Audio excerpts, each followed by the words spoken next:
Many years ago there lived a man named Elkanah, and he had 2 wives. The name of one was Hannah, and the name of the other, Peninnah. Peninnah had children, but Hannah had no children. This man went up from his city yearly to worship and sacrifice to the Lord of hosts in Shiloh. Also, the 2 sons of Eli, Hophni and Phinehas, the priests of the Lord, were there. And whenever the time came for Elkanah to make an offering, he would give portions to Peninnah his wife and to all her sons and daughters. But to Hannah he would give a double portion, for he loved Hannah, although the Lord had closed her womb. And her rival also provoked her severely, to make her miserable, because the Lord had closed her womb. So it was, year by year, when she went up to the house of the Lord, that she provoked her. Therefore she wept and did not eat. Then Elkanah, her husband, said to her, Hannah, why do you weep? Why do you not eat? And why is your heart grieved? Am I not better to you than 10 sons? So Hannah arose, after they had finished eating and drinking in Shiloh. Now Eli the priest was sitting on the seat by the doorpost of the tabernacle of the Lord. And she was in bitterness of soul, and prayed to the Lord, and wept in anguish.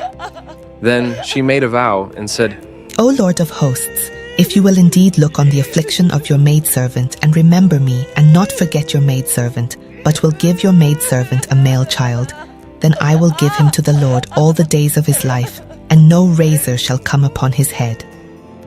And it happened, as she continued praying before the Lord, that Eli watched her mouth.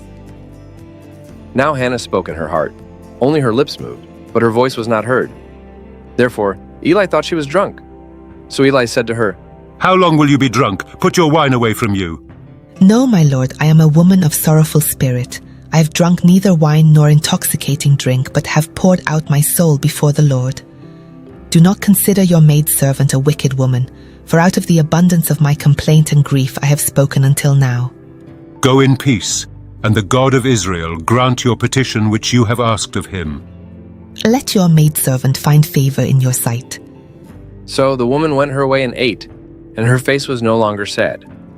Then they rose early in the morning and worshipped before the Lord, and returned and came to their house at Ramah.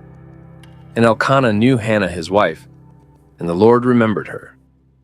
So it came to pass in the process of time that Hannah conceived and bore a son, and called his name Samuel, saying, Because I have asked for him from the Lord. Now the man Elkanah and all his house went up to offer to the Lord the yearly sacrifice and his vow.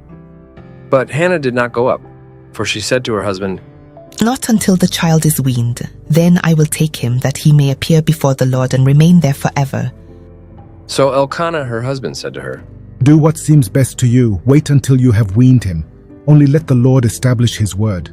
Then the woman stayed and nursed her son until she had weaned him. Now when she had weaned him, she took him up with her, with 3 bulls, 1 ephah of flour, and a skin of wine, and brought him to the house of the Lord in Shiloh. And the child was young.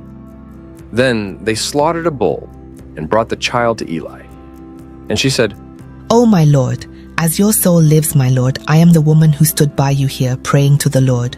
For this child I prayed, and the Lord has granted me my petition which I asked of him.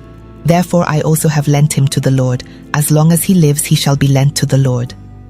So they worshipped the Lord there. Samuel grew in wisdom and stature, his heart attuned to the voice of God. The Lord visited Hannah, so that she conceived and bore 3 sons and 2 daughters. Hannah's story is one of faith, perseverance, and the power of prayer. Through her unwavering trust in the Lord, she was blessed with a son who would become one of Israel's greatest prophets, guiding the nation and speaking God's words with clarity and authority.